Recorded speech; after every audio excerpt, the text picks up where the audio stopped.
부럽기도 하고 뭐 새삼스럽게 꿈이야 그냥 하는 거지 뭐 이런 생각을 하기도 하고 했었는데 제가 그거에 대해서 계속 고민을 하고 엘리트 스포츠 워크숍 같이 준비를 하면서 궁금해졌던 게 하나가 있습니다. 그래서 선생님들의 꿈이 무언지가 좀 궁금해지더라고요.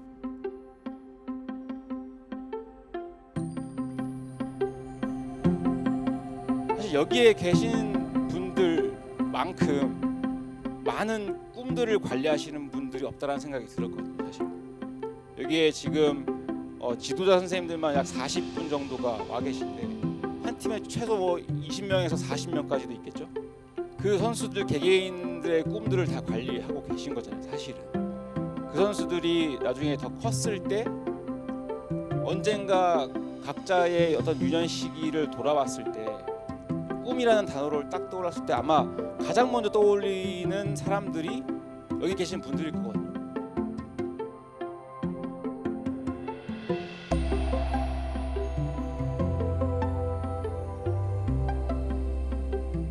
(2분기) 워크숍 이제 시작을 할 텐데요. 저희가 1분기 때부터 말씀드렸던 것처럼 또 이번 워크숍은 파이널 서드 퍼포먼스에 대한 이야기를 주 테마로 해서 지금까지 이어오고 있습니다. 이게 본 업이 아니시고 주요 업무가 아니심에도 불구하고 그 자료들이나 이런 거 만드실 때 들어갔을 어떤 시간, 리소스들 이런 것들이 그냥 눈에 보이더라고요. 그래서 정말 다시 한번 감사하다는 말씀을 드리고 싶고 그 함께 해주셨던 그 시간들 덕분에 아마 이번 2분기 워크숍은 조금 더 깊은 이해를 서로 가진 상태에서 어떤 논의가 이루어지지 않을까 이렇게 생각을 하고 있습니다.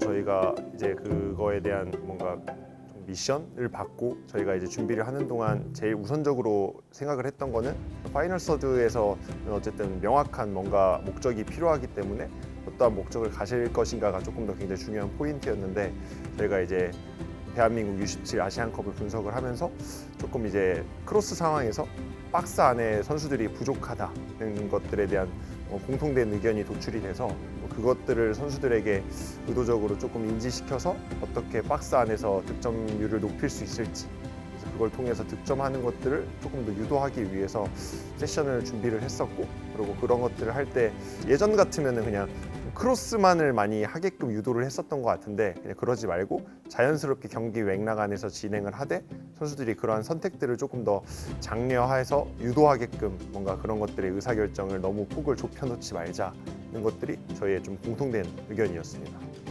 그리드는 이제 이런 형태로 나눠서 존 1과 존 2 지역으로 나눠서 진행을 할 겁니다. 그래서 존 1 지역에서는 공격 선수들에게 수적인 우위 상황을 제시를 할 거고요.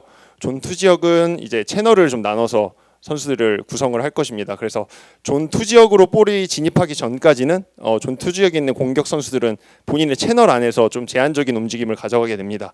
그리고 이제 이 지역에서 존 1에서 존 2로 이동할 때는 다양한 방법을 통해서 존 2 지역으로 진입을 하게 됩니다. 그리고 두 번째 같은 경우는 이제 어플라이 2 형태에서는 이제 이 기반에서 훈련해서 제한 없이 존이나 채널에 대한 개념 없이 선수들이 그 안에서 자연스럽게 이동하면서 방금 원에서 했던 훈련들을 플레이 형태로 제한 없이 진행하고자 했고요. 마지막 이제 트랜스퍼 단계에서는 이러한 부분들을 토대로 이제 11대 11 경기를 진행하되 조금은 채널을 나눠서 조금 구조적인 제한 한 가지만 좀 주고 진행을 하기로 했습니다. 마지막 세션 같은 경우에는 파이널 서드 관련된 이제 퍼포먼스를 보일 때 저희가 이제 요구한 것은 이제 채널을 라이트 채널, 레프트 채널 그리고 이제 인사이드 채널과 센트럴 채널 5가지 채널을 나눠서 미들 서드에서 볼을 소유했을 때는 5개의 채널을 모두 다 사용해도 됩니다. 근데 단 이제 파이널 서드로 진입하게 됐을 경우에는 선수들이 반대편의 사이드 채널을 볼이 이동하게 됐을 경우에는 반대편 측면 채널을 좀 차단하게끔 지금 유도를 해서 훈련을 진행을 하고자 합니다. 그래서 저희가 이제 이런 훈련을 준비하게 된 이유는 사실 이 아시안컵 경기를 보면서 가장 아쉬웠던 것 중에 하나는 이제 윙포워드 선수들이 이제 박스를 점유하는 것들의 횟수가 좀 적었다는 부분이 좀 아쉬웠습니다. 그래서 사실 저희 지금 17세 대표팀 선수들 윙포워드 선수들 보면 1대1 돌파나 개인 퍼포먼스들이 굉장히 좋은 선수들이 많았는데 사실 그 선수들을 토대로 이런 크로스 작업이 일어났을 때 박스 안에 선수들이 부족하다 보니까 조금 이 득점에 관련된 모습들이 조금 부족했던 부분들이 느껴졌습니다. 그래서 이제 채널을 차단한 이유는 자연스럽게 반대편 채널이 차단이 되게 됐을 때 윙포워드 선수들이 자연스럽게 조금 더 박스 안에 진입하게 되는 획수가 더 늘어나게끔 구조적으로 유도를 하고자 반대편 채널을 좀 차단하고자 이렇게 마지막 트랜스퍼 훈련을 준비하게 됐습니다.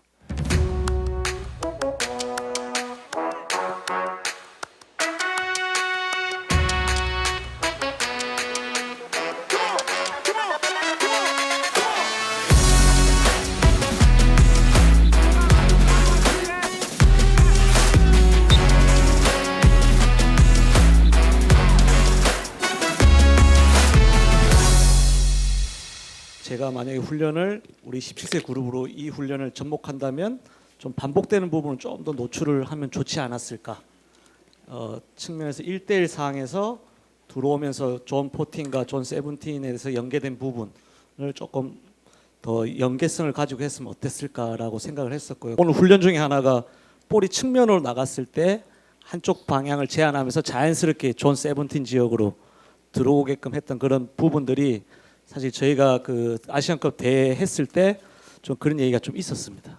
그런 장면을 좀 노출시켰다라는 거는 우리 그룹 1조 그룹에서 그런 장면과 연계성이 있지 않았나 생각을 했었고요. 이런 거를 제가 월드컵 준비할 때 좀 적극적으로 반영하면 좋지 않았을까 이렇게 보여집니다. 네.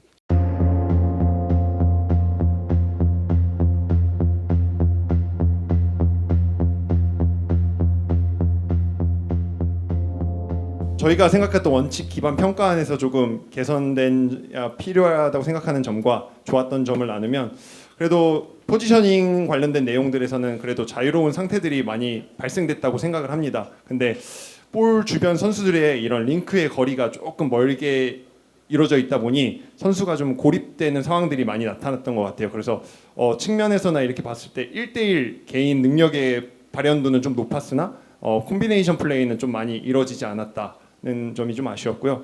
그리고 수적 우위 상황은 조금 측면에서 많이 발휘가 됐던 것 같습니다. 뭐 언더랩이나 오버래핑을 통해서 측면에서 우위 상황을 발휘해서 크로스 작업들이 많이 이루어졌다면 조금 아쉬웠던 점은 PTA 지역에서 선수의 점유가 숫자가 적다 보니까 그런 크로스를 활용한 좀 득점 찬스가 많이 좀 나타나지 않았던 것 같다. 그리고 1대1 개인 능력 같은 경우에서는 측면에서 1대1 안주환 선수나 구은민 선수, 김지우 선수 이런 선수들이 개인 능력을 통해서 그런 것들을 발휘하는 부분들은 굉장히 좋았고, 근데 이제 개선점은 1대1 돌파 이후에 뭔가 이런 마무리 능력, 크로스나 패스나 이런 피니싱 이런 부분들에 대한 부분들이 조금 더 개선될 필요가 있다. 그 득점 상황에서는 득점하는 유형들을 봤을 때 득점이 뭔가 한 가지 패턴에만 나오지 않고 다양하게 좀 나왔던 부분들과 득점하는 선수들이 고르게 분포되었던 부분들은 긍정적인 요소로 봤고요. 그리고 이제 개선 필요한 부분은 뭔가 그룹 단위로 만들어내는 패턴 이런 부분들이 좀 아쉬웠다. 그리고 과감성 같은 경우에서는 1대1 돌파 상황에서의 이런 과감성이나 적극성은 좋았으나 조금 더 공격적이고 과감한 그 퍼스트 터치, 그리고 조금은 파이널 서드와는 약간은 좀 거리가 있을 수 있지만 조금 더 상대가 많이 내려서 있다 보니까 이제 후방에 있는 이런 센터백 선수들이나 이런 선수들이 조금 더 과감하게 공을 좀 밀고 나가거나 상대를 좀 끌어들이는 작업이 조금 더 이루어졌으면 어땠을까.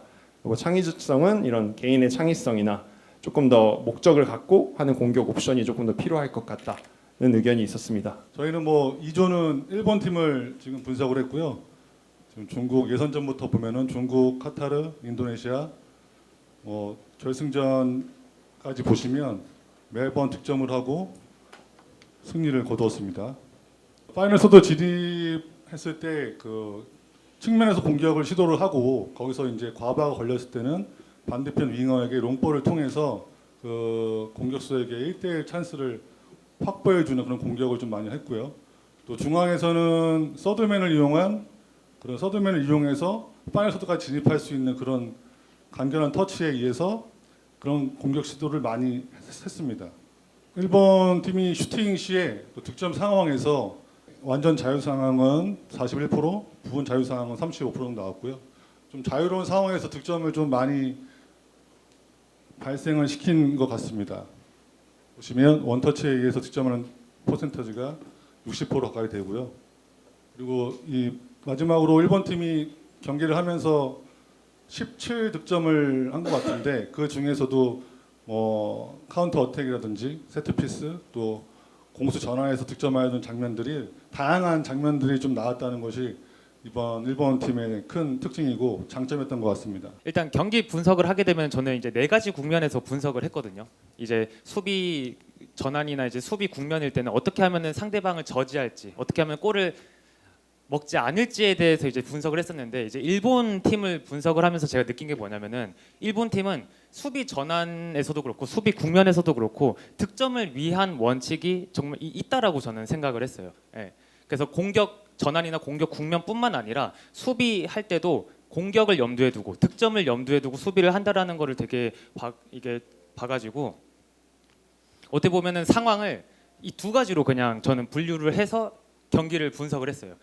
네 가지 국면이 아니라 볼을 소유했을 때랑 볼을 미소유했을 때 득점을 어떻게 할 건지에 대해서 분석을 한 거죠. 그래서 이제 일본 경기 이 6경기를 보면서 최종적으로 이 한 문장을 조금 찾았거든요. 상대 최종 수비 라인과 골키퍼 사이 공간에서 볼을 받으면은 득점 확률이 높아지고 거기에서 볼을 받아야만 득점을 할 수 있다라는 거를 저는 일본 팀을 좀 보면서 봤어요. 그래서 일본 팀을 보면은 볼을 소유했을 때는 물론이고 볼을 미소유했을 때도 최종 수비 라인과 골키퍼 사이에 공략이 있어요.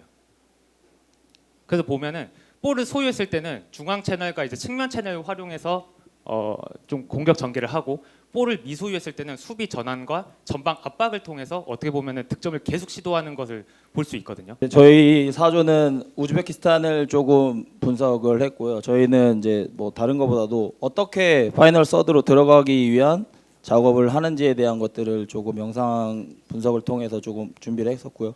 보면 4-2-3-1이나 4-3-3 게임 플랜이 조금 명확하게 보이는 팀이었고 그리고 유기적인 움직임을 통한 포지션 체인지를 통해 공간을 만들고 그 공간이 생겼을 때 여지없이 또 포켓으로 들어가서 그 배우로 들어가는 침투 패스나 이런 것들이 되게 좋은 팀이라고 좀 봤고요.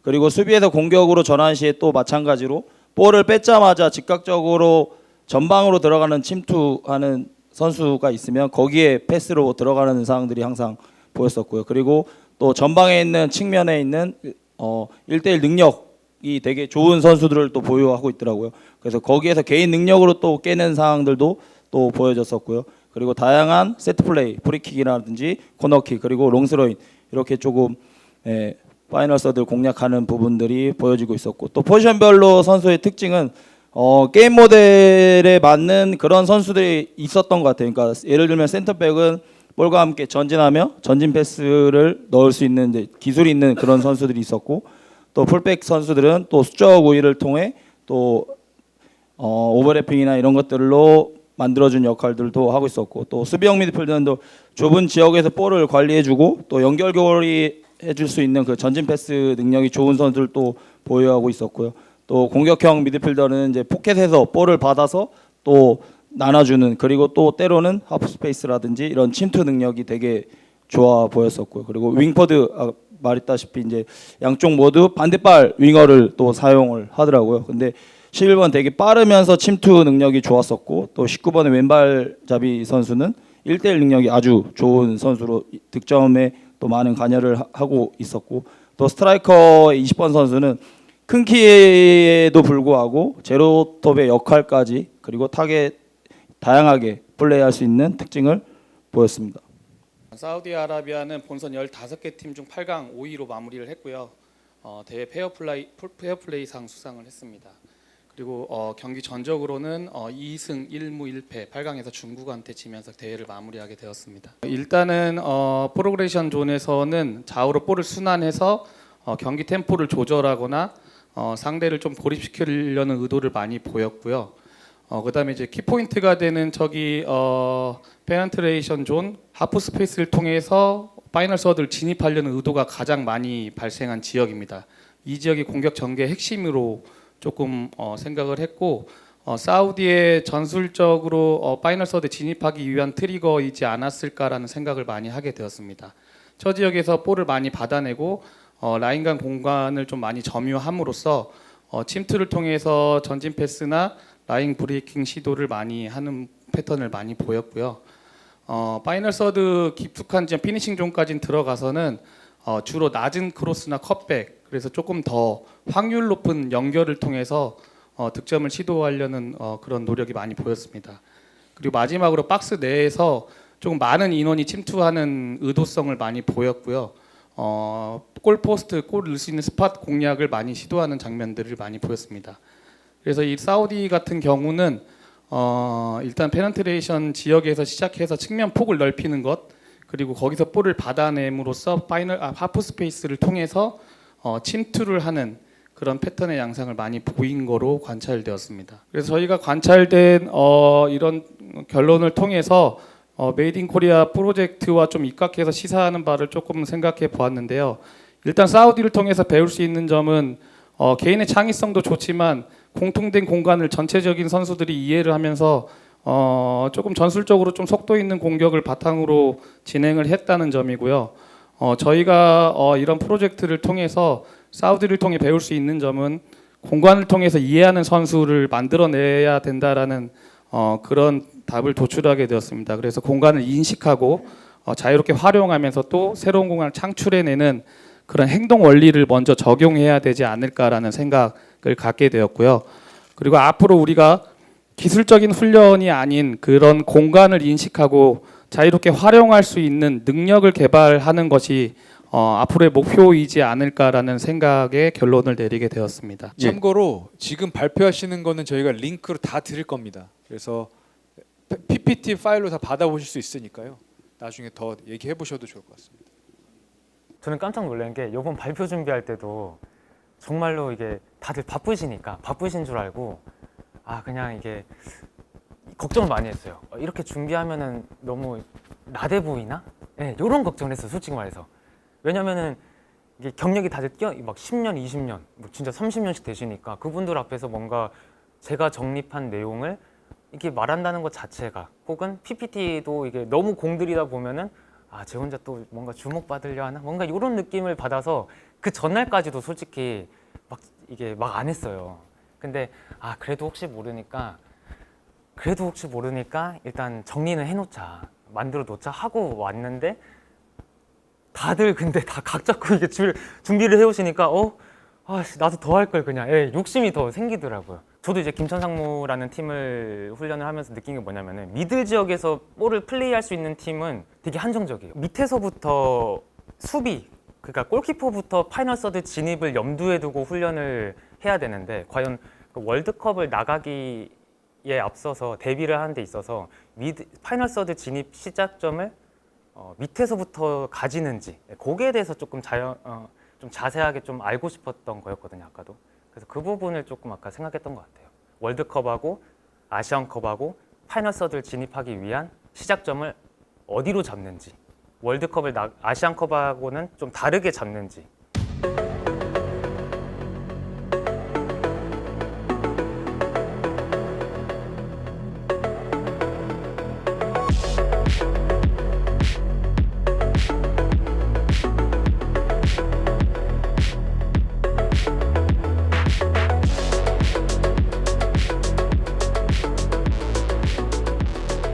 올해 제가 3월 초에 이제 16세 팀을 이제 맡았어요. 그리고 나서 이렇게 이제 1년간의 어떤 일정을 받았습니다.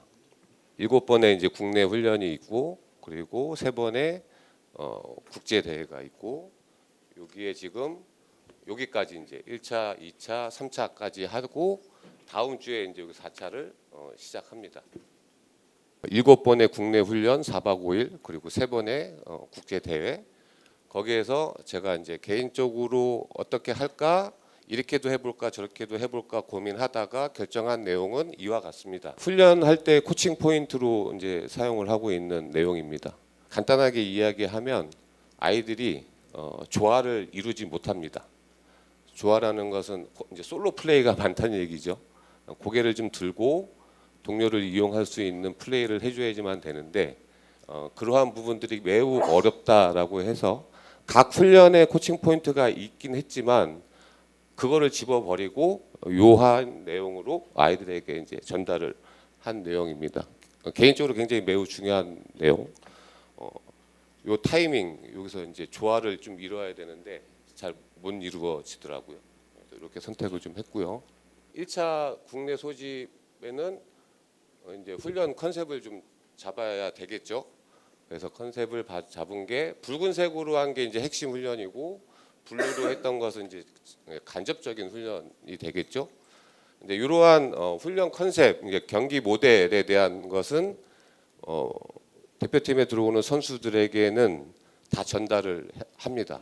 어떤 인식 자체가 중요하고 4박 5일 동안 1년에 35일 훈련을 하게 되죠. 35일 동안의 훈련을 진행을 하는 데 있어서 매우 어렵다. 그거를 해결하기 위해서는 선수들에게 내가 어떠한 방향으로 경기를 진행할 것인지에 대한 영상을 선수들에게 다 전달을 했고 너희들이 이 영상을 통해서 시청을 하고 난 후면 조금 더 우리가 가고자 하는 방향에 좋지 않을까라는 생각으로 이렇게 시도를 했습니다. 2차 독일을 다녀왔어요. 1차 때 진행했던 훈련, 그러니까 수비 초점에 맞춘 거죠. 그러니까 미들 블록, 미들 프레싱인데 개인적으로 밸런스가 굉장히 중요한 거죠. 축구 요소에서는. 그래서 미들 블록으로 선택을 했고 거기에 따라서 로우 블록 그리고 크로스에 대한 수비, 거기에 대한 카운터. 어떻게 보면은 지금 현재 16세 대표팀의 어떤 득점을 하기 위한 어떤 핵심은 카운터에 있다라고 생각을 해주시면 될 것 같고 반대로 이제 블루에 대한 어떤 간접적인 훈련을 통해서 독일에서 이제 3경기를 하고 왔습니다. 지난달에 갔다 왔던 중국 4개국 초청대입니다. 저희가 이제 1차, 2차 때 훈련을 했던 내용은 조금 전에 말씀드렸던 것처럼 여기 요 부분이거든요. 요 부분을 통해서 중국에서 상대를 이제 직접적으로 선수들이 이제 경험을 했고 크로아티아 가기 전까지의 어떤 선수 구성에 대한 부분들을 조금 정리를 좀 할 1차적으로 정리를 할 생각입니다. 그리고 더불어서 대를 마무리하고 뭐 포지션별의 뭐 이해라든지 역할이라든지 이러한 부분들을 조금 강화시킬 예정이고요. 그리고 마지막 훈련을 국내에서 합니다. 이게 이제 올해 이제 1년 로드맵입니다. 예, 안녕하세요. 17세 대표팀 감독 김현준입니다. 일단 이번 아시안컵을 치르면서 저희가 월드컵 티켓을 확보했고 그 확보한 기회를 토대로 우리 선수들한테 세계 무대에서 한 번 더 성장할 수 있고 도전할 수 있고 배울 수 있는 기회를 제공할 수 있는 기회가 있었습니다. 대회 전까지 사전 캠프에서 여태까지 보여줬던 모습들, 경기력을 놓고 평가했을 때는 내부적으로는 우리 스스로는 좀 최소 4강 이상 들어가지 않을까 기대를 했었고요.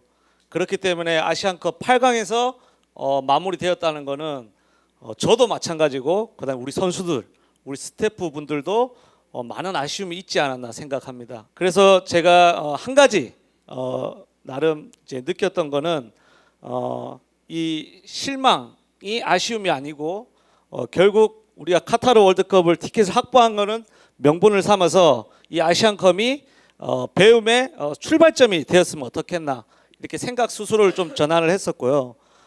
그렇기 위해서는 이번 아시안컵에서 저희가 좀 잘했던 부분 혹은 개선해야 될 부분 그다음 또 하나는 이제 카타르 월드컵을 대비하는 과정 속에서 무엇을 발전시켜야 될지에 대해서 생각을 좀 많이 해야 되지 않을까 생각합니다. 각 포지션마다 이런 기준을 삼아서 선수 선발에 좀 관여를 했었고요. 그리고 이 아시안컵 출전하기 위해서 이제 명단 리스트 작업을 들어갔었습니다. 그래서 전국 권역 조금 차이는 있을 수는 있는데 우리 고동부 204개 팀에서 6,728명을 대상으로 이렇게 보시면 될 것 같고 즉 09년생들 약 2,620명을 대상으로 저희가 리스트를 좀 가지고 있었습니다. 그 리스트를 확보하는 과정은 저희가 15세부터 16세 작년에 국제 대회 등 경험을 토대로 이 명단 리스트 작업에 대해서 이제 확보를 했었고요. 소집 과정에 대해서 설명 이제 드리겠습니다. 전에도 보셨듯이 저희는 나름 문화를 좀 만들려고 했습니다. 그 이유가 시간이 좀 부족하고 작년도 제가 이 아시안컵 코치로 참여했을 때 느꼈던 부분이 있어서 문화를 만들어야겠다. 그래서 소집할 때마다 우리 선수들하고 이런 부분을 같이 공유를 해야겠다라고 생각을 해서 생각을 공유하는 부분에 좀 집중을 했었고요. 그래서 원 비전, 원 미션, 원 플랜처럼 한 가지 생각을 같이 공유하면 어떻겠나. 그다음 그걸 토대로 이제 볼을 그라운드 어떻게 공유할 것인지. 그다음에 쉽지는 않지만 그런 걸 즐거움을 좀 공유하면 좋겠다. 훈련할 때랑 경쟁할 때랑 경기할 때랑 이런 나름 준비를 했었습니다. 그래서 저희 게임 철학은 공격식 플레이를 독점하고 수비식 공간을 컨트롤하는 큰 주제하에 제가 봤던 이제 6개 상위 원칙 프로액티브 풋볼이라는 걸 설정을 했고요. 복잡하지만 시간이 지나고 디테일이 강해질수록 더 단순해진다. 이 복잡성을 거치고 나면은 결국 단순화로 이어지지 않을까 하는 컨셉을 생각했었고, 그다음에 다양한 포메이션을 좀 저희가 할 필요가 있지 않나 유소년 단계에서. 그다음에 요즘 선생님들도 많이 얘기하시는 공간과 시간 압박에 대해서 준비를 좀 해야 되고, 그다음에 1대1 상황에서 이제 승리하는 게 좀 주요 컨셉으로 생각했었습니다. 그 대회 기간 중에는 트레이닝 구성은 이렇게 크게 3가지로 똑같이 나눠봤고요. 그래서 전술, 신체, 기술적인 부분으로 이렇게 나눠서 진행을 했었습니다. 그래서 마찬가지로 저희가 의사결정할 수 있는 부분은 이런 식으로 표시가 되었고, 그 다음에 저희가 아랍에미리트 첫 번째 경기에 대한 수비 플레이는 제외하고 공격적인 플레이를 어떻게 제시했는지, 그 다음에 아랍에미리트 UAE의 게임 매치 전까지 4일, 3일, 2일, 1일에 어떻게 준비를 해서 대비를 했는지 이런 걸 나름 좀 정리를 해봤습니다. 그리고 저희가 이 1차전 끝나고 나서 생각했던 부분 중에 하나가 뭐였냐면 이 크로스에 대한 부분이었습니다. 크로스를 측면에서 연계 플레이를 하고 굳이 크로스가 꼭 하이 크로스만 있는 것이 아니고 때에 이런 발 밑에 혹은 연계를 통해서 좀 더 공략했으면 어떻겠나 이런 부분이 좀 아쉬움이 있었고요. 그 비슷한 장면에서 보면은 우리 선수들이 선택했던 부분이 꼭 하이 크로스만 하려고 했던 부분, 혹은 볼을 안쪽 인사이드 플레이를 하고 났을 때 볼을 좀 더 발 밑에 들어가서 이 플레이를 했으면 어떻겠나 이런 크로스 옵션들에 대해서 조금 아쉬운 부분이 있었습니다. 그래서 이 아시안컵을 끝나고 난 이후에 저희가 나름 이제 선수 IDP에 대해서 체크를 좀 해봤습니다. 그래서 기본적으로 우리가 훈련 인원수, 그다음에 어떻게 했는지, 본대 출전은 어떻게 진행됐는지 이런 걸 했었고요. 이런 식으로 빠르고 용맹화 주도하는 이 6가지 카테고리에서 기술적인 거, 그다음에 심리적인 거, 그다음에 전술적인 거를 평가를 했었습니다. 기타 재능은 이 선수의 성장 가능성이 있느냐라고 봤을 때 했었고요. 60점이면 한 50점 정도면 이제 높은 점수라고 생각을 했었고, 매 소집 때마다 이제 이런 부분에서 좀 체크를 했었습니다.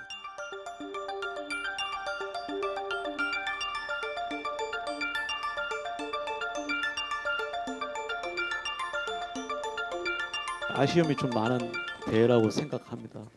우리 지도자분들께서 소통도 많이 하고 또 좋은 얘기도 많이 해주시고 나름 교감을 형성했다고 생각을 하고 준비를 했었고 그래서 나름 기대를 좀 했었는데 그 대회를 8강에서 마무리했다는 게 제 스스로한테도 조금 아쉬움이 큰 대회이지 않았나. 사실 계획은 우리 그 17세 그룹 선수 한 번씩 다 기회를 주는 게 사실은 저희가 생각이었습니다. 근데 부득이하게 이제 첫 게임부터 조금 아쉬운 부분이 있어가지고 필드 선수 3명을 딱 못 이겼어요 제가.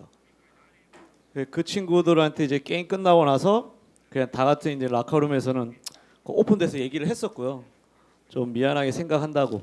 근데 여기서 끝난 게 아니니까 추후에 저희가 조금 더 관찰하고 집중하도록 하겠다고. 그런 부분이 좀 아쉬웠고, 물론 저희 17세가 성장이 중요한 건 알고 있는데 현실적으로 이 결과를 받아들이는 게 좀 어렵습니다. 그래서 이런 걸 통해서 조금 발전할 수 있는 계기를 좀 마련했으면 어떻겠을까? 예, 이렇게 생각해봤습니다. 먼저 눈에 띄는 질문은 파이널 서드에 대한 질문이 많아요. 우리나라 선수들의 파이널 서드 플레이 특징과 세계 무대 경쟁력을 위해 보완해야 되는 것이 무엇입니까? 볼 없이 공간으로 움직이는 거는 할 수 있다. 우리나라 선수들도. 근데 제가 느꼈던 것 중에 볼을 가지고 공간을 활용하는 부분에 대해서는 제가 느꼈을 때는 그 세계적인 선수와 비교해서 좀 아쉬운 점이 있는 게 아닌가.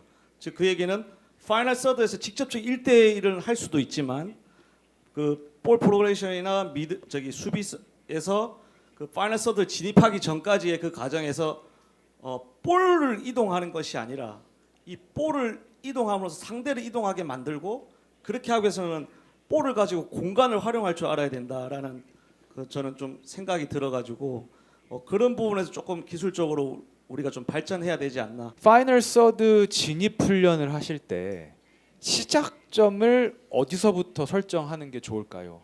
제가 생각할 때는 이 파이널 서드만 놓고 보면 안 되고 이걸 같은 통합적으로 봐야 된다고 생각을 했었습니다.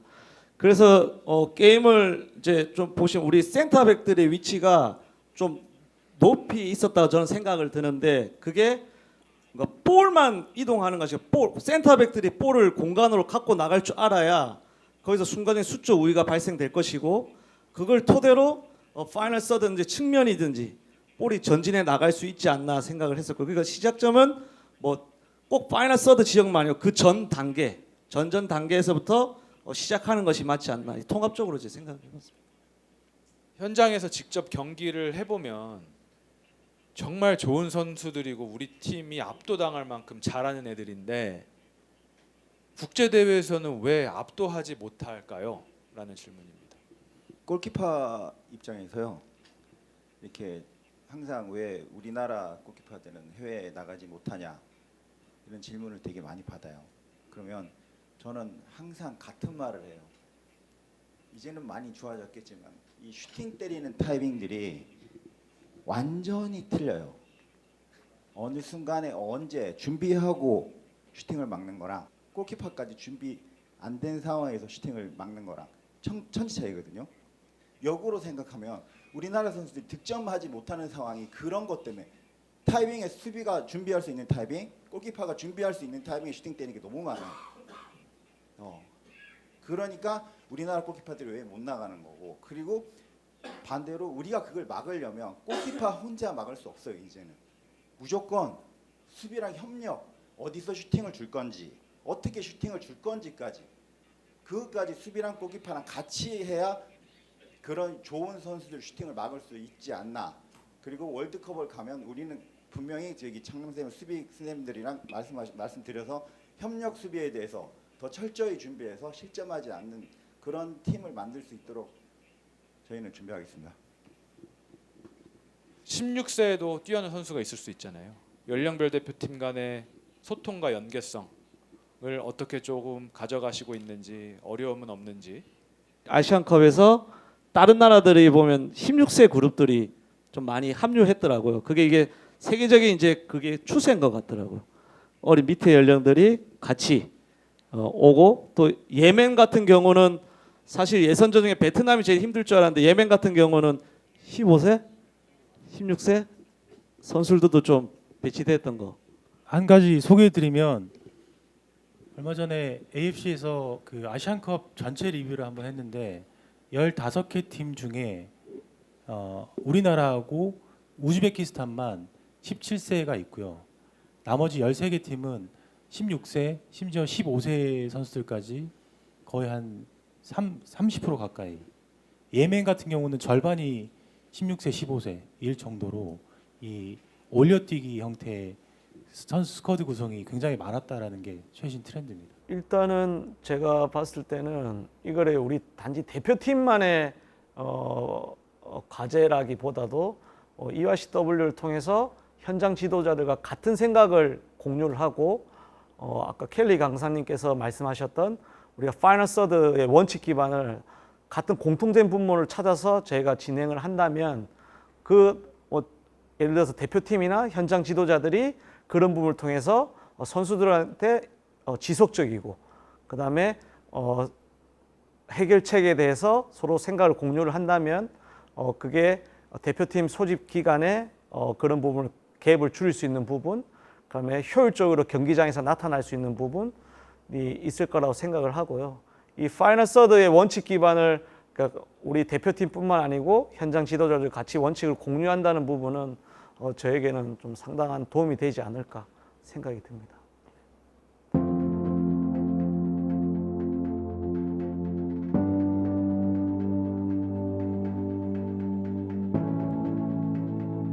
So we zoomed in on the under-17 team.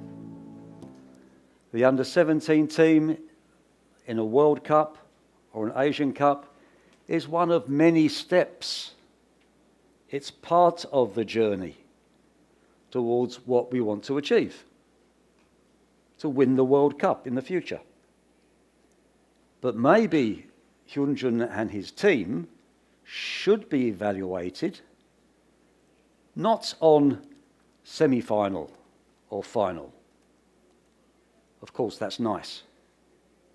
But how successful was that group in achieving the long-term objective to help us win the World Cup in the future? And remember 90-10. You're the 90, Hyunjun and his team are the 10. And with his 10%, he can only work with the 90% that you gave him. So the performance of the U17 team is a collective responsibility. What those players did with Hyunjun and his staff was mainly the result of the last 5 years, 6 years. It's not really the result of your 64, 45 training sessions.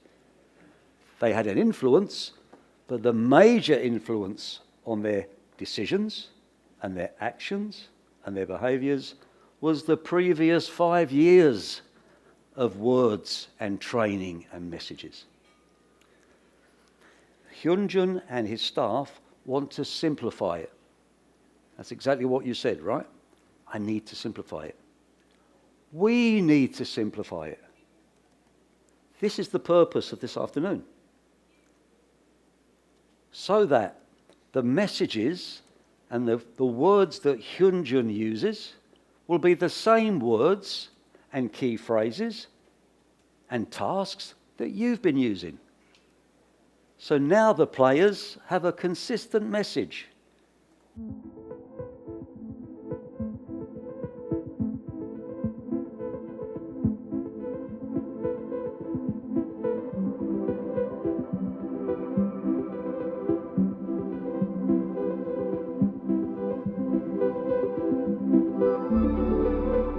We went through a process today where you had a kind of hierarchy of ideas.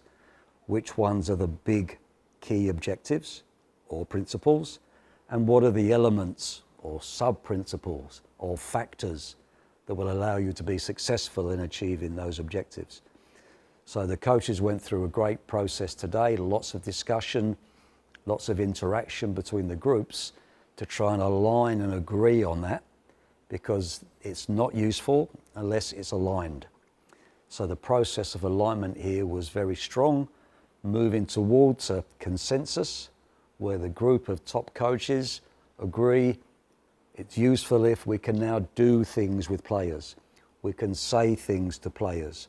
We can have consistent training themes connected to the realization of key principles or key objectives, which will only be judged as successful if that means we consistently create free players who can take scoring opportunities at the highest level, regardless of who you're playing against. Get the key principles right. Everything below this is connected to this. Remember, simplify. One person from each group, just pick up your key principles, bring them to the big table. Let's start. So we have a proposal. The first proposal as key principles Make it difficult for opponents to defend individually. Maintain a higher intensity of quick thinking, etc. Penetrate higher probability scoring areas. If you have this one from your group, if you had this one, put it here. If you had this one, I think you do. So if you have the same one, so now we know 2 groups had this. Create a player free enough to shoot. Create scoring opportunities free enough to shoot. Let's put that next to it.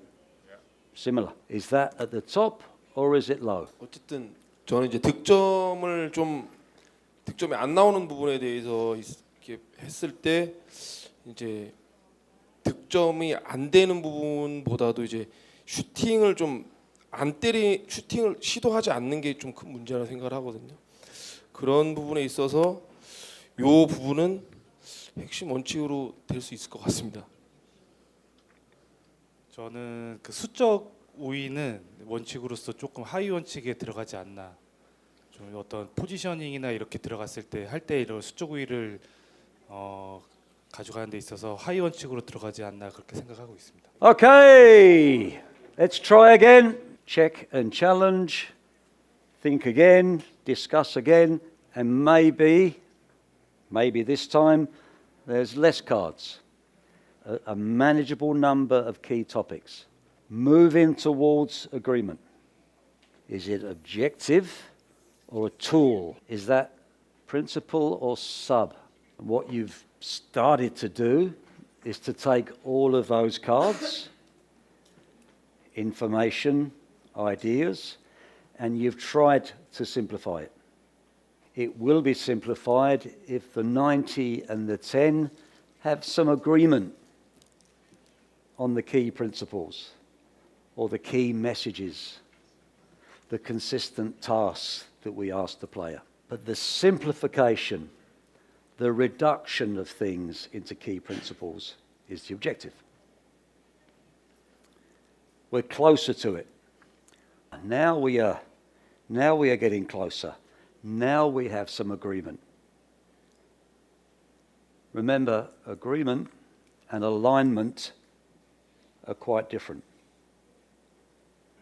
As long as you're aligned, you don't necessarily agree 100%, but you're aligned on the key principles. You can identify with this kind of model IDP topics, individual improvement areas, and maybe some talent ID criteria. 그래서 원칙이 정해지면 어떤 팀, 8대 8을 하는 초등 팀이든 18세 팀이든 15세 팀이든 엔간하면 저 지역에서는 이제 저렇게 우리도 알고 하는구나. 아, 사이드에 갔을 때 반대편에 3명의 선수는 있네. 라는 것들이 우리 선생님들 눈에 약속되게 보이게끔 하려고 하는 게 우리의 취지입니다.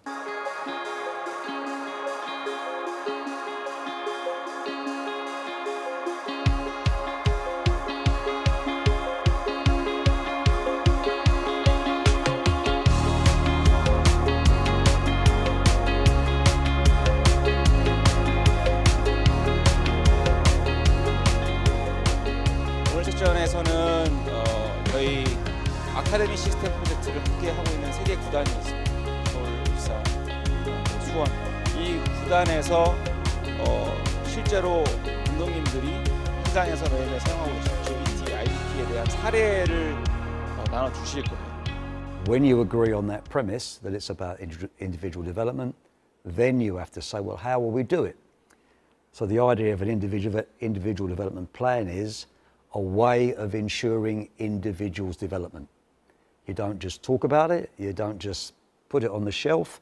It's an actual living plan or process that is designed to improve the individual. 일단 저희가 작년 11월 이제 시즌이 끝나고 나서 이 IDP에 대해서 되게 고민을 많이 했는데요. 저희가 이제 목적으로 가져갈 거는 어쨌든 이제 그 지도자와 선수가 지치지 않고 꾸준히 이제 발전할 수 있는 환경에 대해서 많은 생각을 했어요. 저희가 오늘 이야기할 부분은 자기 주도적으로 개인 영상 및 그다음에 자기가 스스로 쓰면서 작성할 수 있는 그런 것들에 대해서 저희가 이번에는 소개하려고 합니다. 일단 이거는 이제 본인들이 다 작성하는 거예요. 본인이 생각하는 장점, 그다음에 단점, 그다음에 리뷰하고 또 본인이 리뷰하고 또 선생님들이 또 피드백 해주고 이런 시스템으로 했는데, 여기 보면은 저희가 이제 피지컬 폴더, 그다음에 심리 폴더, 그다음에 간식 체크하는 것들, 이런 것들을 스스로 할 수 있게끔 만들어놨고, 중요한 거는 이거를 잘하는 것보다는 할 수 있는 그런 루틴을 만들려고 노력을 했어요. 그래가지고 저도 이제 이걸 하는 이유가 기준점을 잡는 게 저는 이제 목적이었어요. 우리가 지금 여기서 모여가지고 PTA 지역을 어떻게 가야 되는지, 어떻게 해야 되는지, 득점을 어떻게 해야 되는지라는 게 있는데, 선수들의 장점이 있다고 생각해요. PTA 지역에서 득점을 하기 위해서는 패스가 들어가야 되고, 패스를 들어가기 위해서는 패스의 정확성도 있어야 되고, 패스의 질도 있어야 되고, 패스의 타이밍이 있어야 된다고 생각합니다. 근데 그런 것들은 저희가 팀에서 뭐 9대 10이라고 하는데, 저희 90에서 그런 것들을 발전시켜서 대표팀에 보낸다면은 대표팀 선생님들은 뭐 전술이라든지 전략이라든지 그런 것들을 했을 때 우리 아이들이 잘할 수 있게끔 하는 것들이 저는 중요하다고 생각해서, 그다음에 다음 보면은 저희는 이제 아까는 자기 주도 학습으로 쓰는 거고, 이거는 영상적으로 이제 저희가 또 IDP가 들어가는데, 선수가 먼저 이제 본인의 플레이에 대해서 이 상황에서는 이렇게 했고 저 상황에 저렇게 했다는 거를 쓰면은 그 밑에다 이제 피드백을 달아주는 거예요.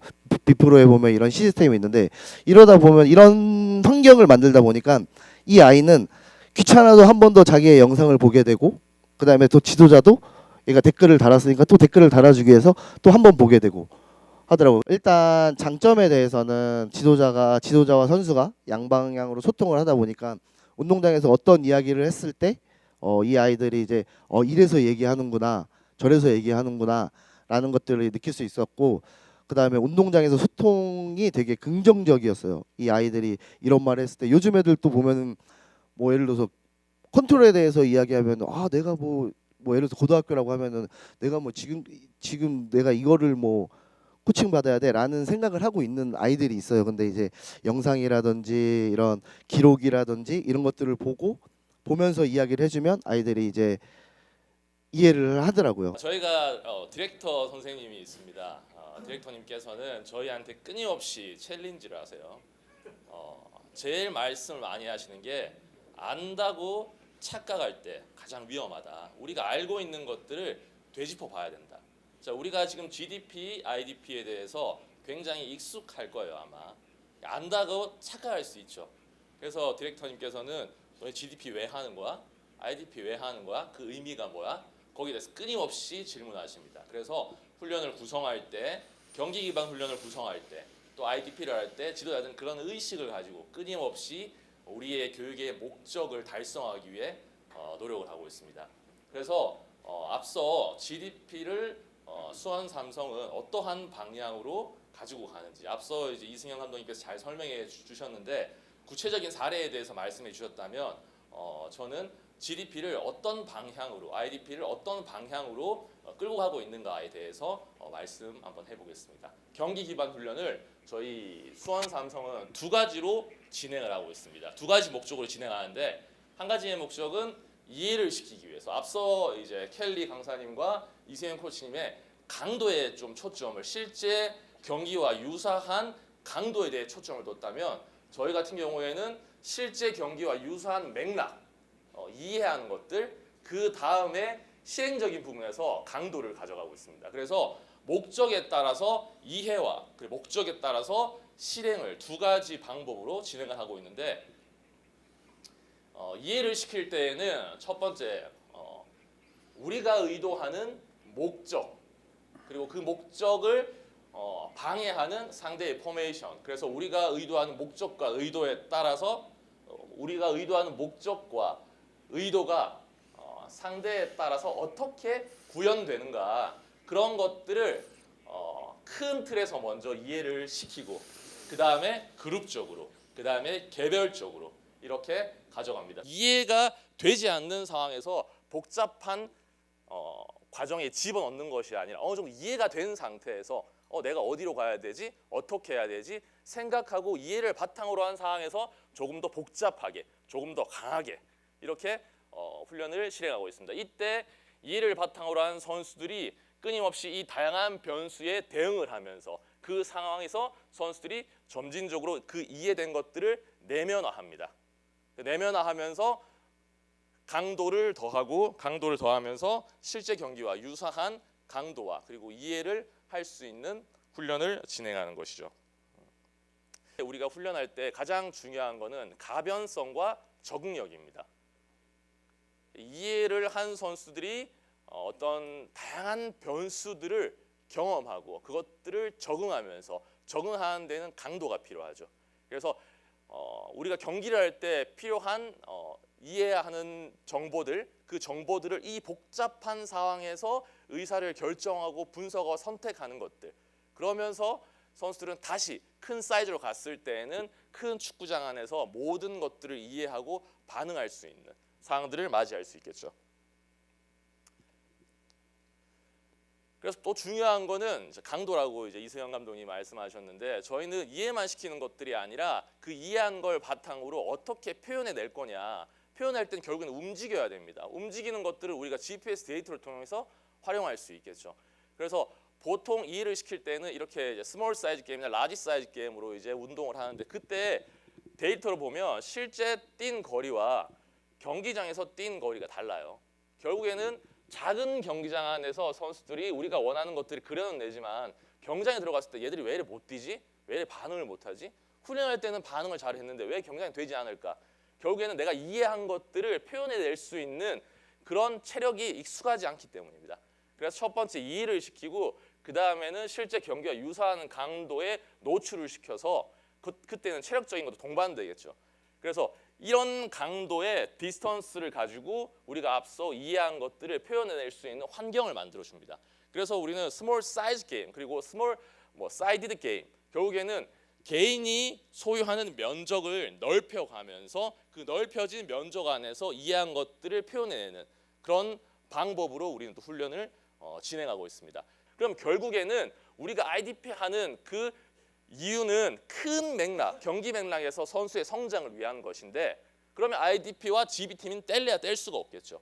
그래서 큰 GBT, 큰 경기 기반 훈련을 조금씩 개별적으로 가다 보면 IDP가 되는 것입니다. 그래서 개인의 성장이 팀의 경기력과 상관관계가 있다라고 말씀드리는 겁니다. 그래서 저희는 훈련을 하는 데 있어서 첫 번째 이 체크리스트를 만들었어요. 이 체크리스트를 선수들이 외우고 있어요. 3학년 선수가 경기 기반 훈련을 하는데 1학년 선수는 그러면 반대편에만 서 있어야 되는 거야? 이렇게 말씀할 수 있겠죠. 저희는 공격의 IDP와 수비의 IDP를 갖고 있습니다. 그래서 A팀 3학년 선수가 경기 기반 훈련할 때 공격을 한다면 자기의 공격적인 체크리스트를 가지고 하겠죠. 반대로 B팀에 있는 선수들은 3학년 선수들을 수비할 때 수비의 체크리스트를 가지고 IDP를 합니다.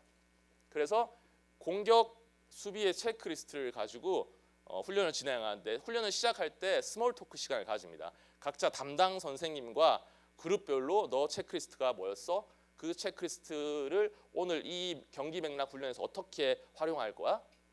그런 다음 선생님 빠져요. 선생님 빠지면 얘들끼리 이제 그룹적으로 우리 오늘 이런 기반 훈련, 경기 기반 훈련을 하는데 이런 맥락인데 이 맥락 안에서 내가 이렇게 잘 안 되는 거니까 너 좀 나 도와줘. 나 이런 거 훈련해가 잘했으니까 우리 이런 거 한번 해보자. 이런 커뮤니케이션 라인을 갖습니다. 그래서 그런 것들을 잘 하고 있는지 선생님은 또 IDP 체크리스트를 가지고 선수들을 지도합니다. 일관성 있죠. 끊임없이 그 맥락 안에서 이것들을 인지하고 반응할 수 있고 그런 데 성장이 오겠죠. 또 경기가 끝나고 나면 훈련이 끝나고 나면 이렇게 개별적으로 모아서 너 오늘 IDP 잘했어? 어땠어? 또다시 피드백을 줍니다. 그래서 훈련 자체가 팀 훈련에 머무는 게 아니라 이 팀 훈련, 경기 기반이라는 팀 훈련 안에서 선수들은 그룹적으로 개인적인 성장을 위해서 끊임없이 시간을 쓰고요. 그것들이 끝나서 오늘 뭔가 마음에 들지 않는다, 뭔가 부족하다고 한다면 개인화된 훈련을 가지고 또 새벽이든 야간이든 나가서 또 훈련을 합니다. 그래서 끊임없이 선수들은 발전을 위해서 도모하고요. 또 팀을 위해서만 존재하는 것들이 아니라 개인을 위해서 훈련을 하고 그 개인의 발전이 팀의 성장을 갖고 올 수 있겠죠. 저희는 오늘 좀 주기화 시스템을 좀 발표를 하려고 하고요. 그 시스템 안에서 GBT가 어떻게 실행이 되는지, 그리고 GBT를 통하여 실제 경기상에 선수들이 어떻게 인지하고 실행을 하는지에 대한 것들을 조금 발표를 해보려고 합니다. 저희는 훈련이나 전술 훈련을 하더라도 11대 11 전술 훈련이 없습니다. 예를 들면 7대 7, 8대 8 이렇게 조금 가다 보니까 그 안에서 선수 개인의 포지션별 역할 그리고 개인 발전에 대한 것까지도 함께 이루어지고 있다라고 생각을 하고 있습니다.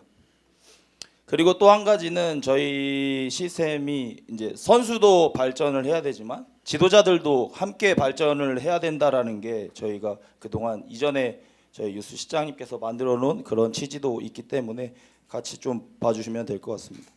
중요한 건 이제 경기 원칙 4가지 국면에서의 우리 수비 지역에서 공격 상황이면 결국 빌드업 상황이 될 거고, 또 수비 상황이면 골대를 지키는 수비가 될 것이고요. 그리고 또 전환 상황은 언제나 반복적으로 일어날 수 있는 거기 때문에 이 4가지의 원칙을 항상 저희는 가지고 훈련을 구성을 하고 있습니다. 그래서 지금도 보시면 이거 빌드업 상황이 주 훈련이 빌드업이 된다라고 하면 보주 훈련은 당연히 전방 압박이 될 것이고요. 또 미들 지역에서는 또 프로그레션이 된다라고 하면 또 상대는 또 블록 수비의 역할이 될 것이고, 또 공격 지역에서는 또 저희가 찬스 만들기를 하게 된다면 또 역으로 골대 지키는 수비, 이렇게 톱니바퀴처럼 맞물려서 돌아가게끔 저희는 만들어져 있고요. 그래서 요 8가지를 저희 중학교 15세 때부터 반복적으로 18세 때까지 함께 해오고 있습니다. 그래서 이것들은 저희가 아까 우리가 볼을 소유하고 있을 때의 원칙, 기본 원칙입니다. 결국 수비 지역에서의 원칙, 미들 지역에서 원칙, 그리고 마지막 공격 지역에서 원칙. 결국에는 중요한 것들을 우선순위로 선수들이 훈련장에서 훈련을 통하여 배우기도 하지만 결국 이런 이론적인 것들도 함께 교육을 통해서 저희가 성장시켜 나가고 있습니다. 그래서 지금 보시면 저희가 이제 첫 번째 기술 훈련이라고 보시면 드릴 형태에서의 훈련을 진행을 합니다. 이때 많은 코칭들이 들어가고 있습니다. 결국에는 상대 원 스트라이커가 말고 오는 방향에 따라 어디가 프리가 상황이 되는지, 그리고 또 반대 회전됐을 때 상대 윙포드가 압박을 할 때 결국 센터백과 풀백들 그리고 이 골키퍼의 선택지를 훈련을 시키는 것들을 하고 있습니다.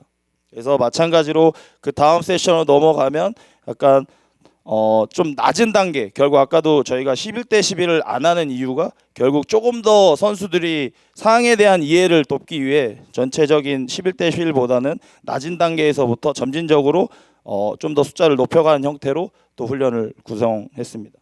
기술 훈련이 무조건 들어가고, 이때 많은 코칭을 하고 결국 경기 형태에서는 정말 필요할 때 빼고는 끊지 않고 계속 진행을 합니다. 결국 그 원칙, 아까 보여줬다시피 그 원칙에 입각하여 선수들이 선택을 하게끔 만들어주는 것이 좋은 훈련 방법이라고 생각을 합니다. 지금도 수비형이 접근해서 어떻게 이 후리 선수한테 볼을 운반할 건지에 대한 것들을 훈련 통해 계속 반복적으로 실행해주고 있습니다.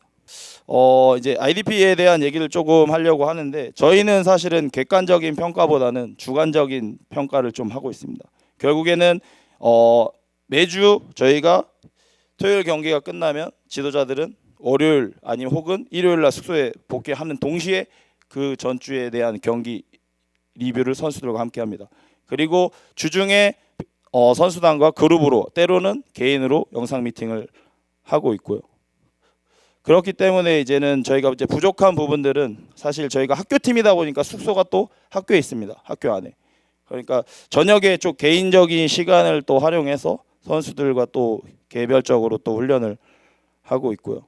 결국에는 저희가 하고 있는 것들이 좀 다른 지도자분들에게 좀 아이디어로 또 다가갈 수 있는 부분들이 분명히 저는 있다라고 생각을 했기 때문에 함께 공유를 해서 결국 한국 축구가 좀 더 좋은 방향 그리고 발전을 했으면 좋겠다라는 생각이 들었기 때문에 조금 그 부분을 생각하고 발표를 했던 것 같습니다.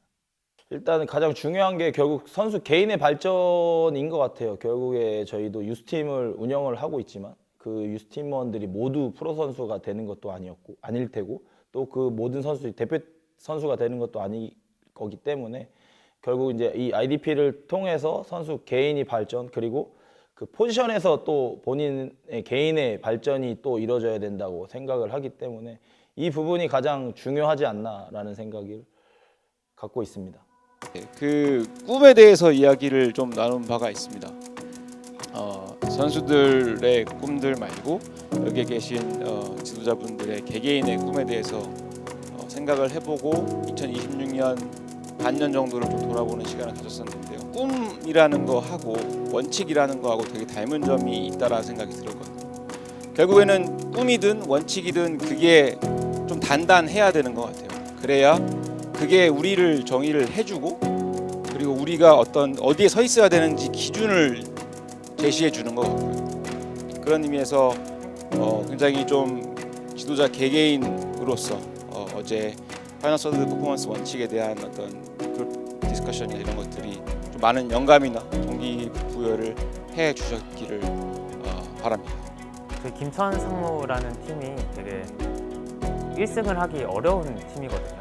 그리고 1승을 하기 어려울 뿐더러 한 골을 넣기도 되게 어려운 그런 팀인데 제가 그 1차를 듣고 나서 1차에서 들었던 그런 인사이트들을 바로 접목을 했거든요. 근데 그 2주 동안 정말 이게 득점에 대해서만 훈련을 했는데 정말 희한하게 득점을 위한 훈련을 했는데 빌드업이 되더라고요. 후방 빌드업에 대한. 저희가 이제 선제골을 넣고 저희만의 방식으로 골을 넣고 그 다음에 지금까지 계속 연승 중인 걸 보면은 이게 정말 우연이 아니다라는 걸 조금 느꼈고 정말 이제 축구하는 데 있어서 득점은 어떻게 보면 이제 저는 그 전에는 선수들의 능력으로 저는 알고 있었는데 득점까지도 지도자가 만들어줄 수 있구나라는 거를 그때 많이 깨달았던 것 같아요. 어쨌든 간에 그 파이널 서드 안에서는 공간적으로나 시간적으로나 굉장히 제약이 많은 공간인데 그러한 것들에 대한 뭔가 공통된 생각이나 뭔가 플레이가 이행되지 않으면 그만큼 뭔가 득점을 할 수 있는 확률은 현저히 떨어진다고 생각이 들더라고요. 그래서 저는 개인적으로 정말 이 협회에서 우리가 지금 진행하는 이런 것들을 도출시켜 봤을 때 대표팀뿐만 아니라 우리나라 축구 자체가 파이널 서드 안에서 뭔가 명확한 의도나 목적이 설계된 상태에서 훈련과 경기를 한다면 어제 저희가 뭐 일본이나 사우디 경기를 분석하면서 봤던 것처럼 그러한 것들에 대한 의도나 목적들이 상대의 누군가가 우리를 분석을 하더라도 좀 확실하게 보여질 수 있을 것 같아요. 꿈이 조금은 더 명확해지는 것 같아요. 옛날에는 그냥 내가 있는 위치에서 열심히 하면 되지 정도였다고 하면은 지금은 훗날에는 좀 더 이런 지도자가 좀 더 되고 싶다. 팀을 만든다면은 이러한 선수들을 조금 더 육성해 보고 싶다. 이러한 팀을 조금 더 운영해 보고 싶다는 그런 조금 생각들이 더 명확해지는 그러한 생각들이 좀 드는 것 같습니다.